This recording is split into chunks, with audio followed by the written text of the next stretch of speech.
Good morning. My name is Irby-Shabazz, and this is my response to the week 4 prompt.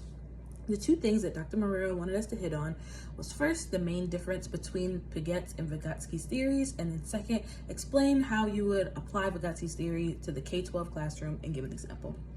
So the main difference that I found between Piaget and Vygotsky was that Piaget more so focused on the importance of the physical world and the interactions within it, while Vygotsky more so focused on the internalization of it all. So the best way I can explain that is through an example. So the example that I want to say reading 1 gave us was pointing. Vygotsky believed that if a child pointed, that they would only learn that pointing meant something after an adult interpreted it. So for example, I have a 2-year-old. So the first day that he pointed at something and I was like, oh, you want cookies? And he'd be like, yeah. That is him in that moment learning that, okay, I can point and another person will understand what I am saying or what I am doing, etc. When Piaget would think of the other way around. Let's say that my son is in here trying to talk and he's like, like he's trying to say cookie, but I'm just not understanding it. So then I say, hey, can you point to it? Can you point to what you want? And then I'll pick him up, because I have done this. I'll pick him up and show him like, all right, what do you want? Can you grab it? Can you just show me? And then he'll grab it. I'm like, oh, you wanted a cookie. So then from there, he learns like, oh, okay, I can point at stuff and my mommy will understand that this is what I want. So it's the same, they're learning the exact same thing, but in Vygotsky's theory, he is saying that it's an internalization of said thing compared to somebody literally showing a student what it all means. I hope I explained that correctly. But that is what I would believe is the main difference. Second, how I would apply Vygotsky's theory. Piaget and Vygotsky had essentially a lot of the same undertones. The biggest difference, like I said, was the internalization of it all. So it's still very constructivist. So how I would do that, well, how I would do it for any lesson, so this would just be my building block for how I would lesson plan, would be for 1, show the students that they already have a base knowledge of the subject. I was and probably still will become a science, well, I will become a science teacher, but I'm gonna see if I can maybe go back to middle school. We shall see. But I would want to show them that they already have a base knowledge of whatever we are talking about, because one thing I love about science is just how the world works around them. And unless you're blind or just not paying attention to literally anything, you have a base knowledge of just about everything scientific until you get really, really deep into like biology, and then you might not understand it. But even then, one reason why I love biology is because biology is the study of life, and what I love is cell biology, and cells are quite literally just humans. If you really think about it, everything that you do, a cell does, just on the microscopic level.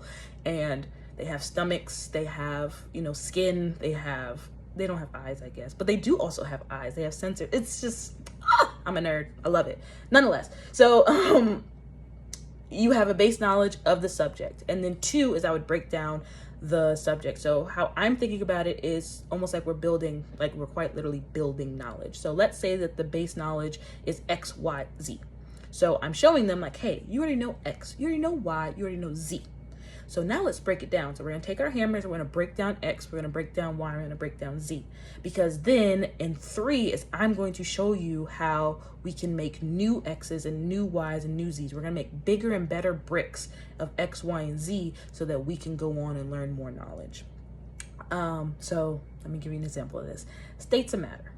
That is a subject or a lesson that we did have to go over in the 6th grade science classroom. But I did not do it like this. And this is how I would redo it. They know, so the first thing is that I would show them that they already know what matter is. I would literally tell them like, hey, just look around the room. Do you guys know what matter is? And like, no. I'm like, are you sure? And he's like, well, somebody call out something. I'm like, oh, the window. The window is matter. Somebody else call out something. A marker? Yes, that's matter. Anything else? And it's like, my water bottle? Yes. And also what's in the water bottle? The water, matter. And they're like, the desk, matter. The floor, matter. The air, matter. They're like, oh, so what is matter? Matter is quite literally everything. Anything that takes up space is matter. So air takes up space. The earth takes up space. The universe takes up space. All of it is matter. So let's talk about the 3 different stages of matter now. So that was XYZ. You learned it. Those were the original bricks. Now we're going to break it down. All right. Y'all start naming out stuff again, so that I'm going to go on the board or on whatever, and I'm going to start writing it down. So let's say they say the window. I'm going to put it under the category of solid. I'm not going to name the categories yet. I'm just going to start categorizing them by the different stages. So here's the window. Okay, my water, put that under the liquids. Oh, the air, put that under the gases, and just keep having them name stuff. Oh, my farts. Yes, that's also that's a gas. You know, I would put it all where it is. Okay. Or sorry, put it all in the different categories unnamed.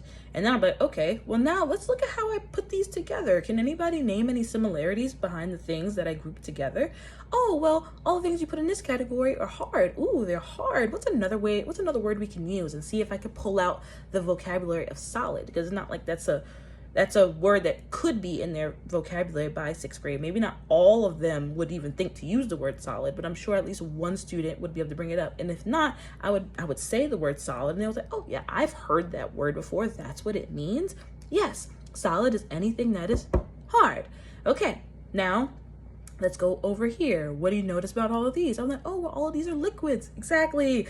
This is liquid. And then what about this? And the gas would probably be the hardest one, but then I would bring up farts. Like if they managed to say farts, or I would bring up farts. I'd be like, yeah, did you know your farts? What's another way an adult might say that you farted? If they might not say farted, what they might say, oh, pass gas. Yeah, you passed gas because you passed gas about that. But, and they would laugh.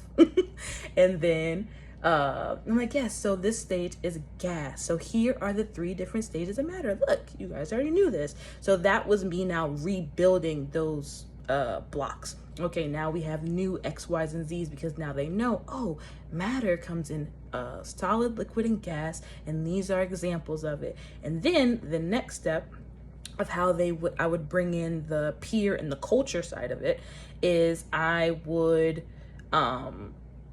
tell them to, all right, take a medium, rap, poem, picture, story, anything. If they come up with something else, as long as it's appropriate, yes, that as well.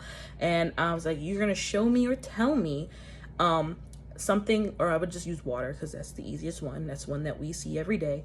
How water goes throughout these stages. So you can either go from ice to the clouds, or you can go from clouds to back to ice.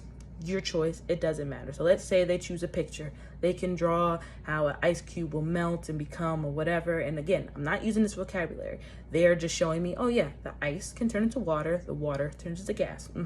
Or somebody could tell me a story of the lonely ice cube who misses his friends that flew too close to the sun. So he wants to go join them. So what does he do? First he starts warming up, and then now he's a liquid, and then he warms up even more, and then he becomes a gas. Or they can write a rap. I am no good at freestyling. I'm not gonna try.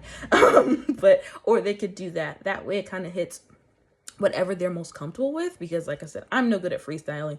So if a teacher told me to write a rap or a poem, I would just sit there frozen, like, I don't know. I'm like, I am no good at that.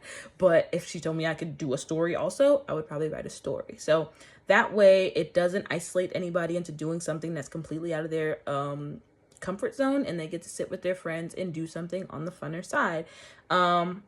And then in the next day of class, I would go over their stories. I'm like, oh, so you're Mr. Lonely Ice Cube. He melted, huh? And he got really, really warm. I would then like, he melted. That's actually what we always call it. That's what the process is called. It doesn't matter what you're talking about. You could be talking about rock. You could be talking about methane. You could be talking about nitrogen. It doesn't matter. Any state of matter, if it goes from solid to liquid, we call it melting. And then I would build up the vocabulary some more and build on the knowledge some more. So I hope I understood that all correctly. I'm sorry this is so long. Hopefully you enjoyed it, and thank you for watching. Bye bye.